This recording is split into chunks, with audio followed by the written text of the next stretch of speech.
Well, Vic, tell me about this year's team and maybe what you're thinking about the playoffs as well. What's this team been like this year? This team has been really good this year. It's a lot of young guys on this team, so they all have to step up. This is some people's first year playing varsity football, some people's second year, so it's a really good group of young guys. You know, they stayed strong the whole year. They never quit. For playoffs, I'm really excited because it's a new experience for everyone. Obviously, me, I played in the playoffs last year and we didn't get to get the job done, so coming back this year, having a chance to win it all is a really good feeling. So now, how about yourself? I agree with what he's saying. We have a young team, experienced, we got a little bit to work on, but when we put our minds to it and we keep working, we can do anything we need to. Let me ask you about your team or your teammates. So I'm asking you to maybe single out a player or two on offense and defense, but on offense, who might you single out as somebody that's kind of stepped up this year for you guys? Mornell. Over the offseason, he worked, and he had an explosive season this year. He's still going. He's only a junior. He got more to give. Yeah.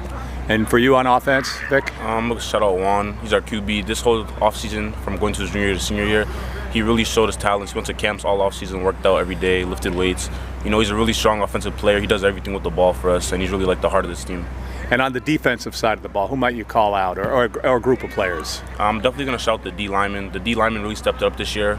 Coming from week one, we didn't really know where this team was going to head because there was a bunch of young guys. The D line came together as a group, and they really showed up for us. I agree, and I also want to shout out the linebackers too, because before we got a new linebacker coach this year, and we all didn't click, but he got us to where we needed to be, and now we're starting to get a groove of it. You're clicking now. Yeah. Okay. So finally, let me ask you about a big game this year, and I'm told for you guys it's the Manchester-Essex game.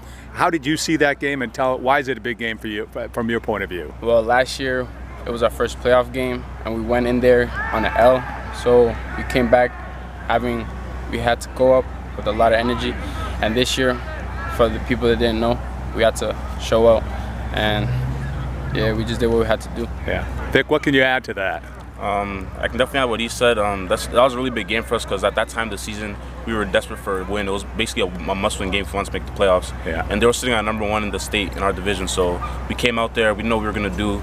Obviously, we all knew that we wanted to play strong, but we know where the game was going to go because we were having a struggling season right at that point. So getting that win, it brought a really good sense of urgency for this team. It gave us good energy for the rest of the season and set us up right to head into the playoffs.